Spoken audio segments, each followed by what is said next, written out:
আজি আহিলোঁ আপোনালোকৰ ওচৰলৈ এটা মিনি ব্লগ লৈ।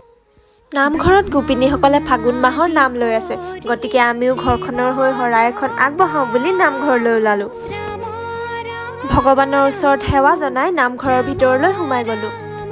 গোপিনীসকলে শৰাই দিবৰ কাৰণে কলকুঁহিয়াবোৰ ধুনীয়াকৈ সজাই লৈছে আৰু শৰাইখন ধুনীয়াকৈ সজাই ভগৱানৰ ওচৰলৈ বুলি আগবঢ়াই দিলে আৰু ময়ো চাকি এগছি জ্বলাই ল'লোঁ।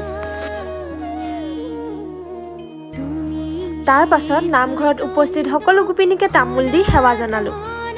তাৰ পাছত ঘৰৰ পৰা বনাই নিয়া পায়সেৰে সকলোকে চাহ দিলোঁ। সকলোৱে চাহ খাই ল'লে।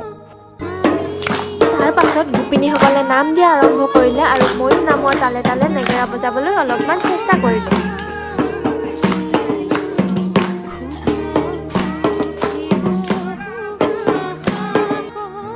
নামৰ শেষত মাহ প্ৰসাদ বিতৰণ কৰা হ'ল।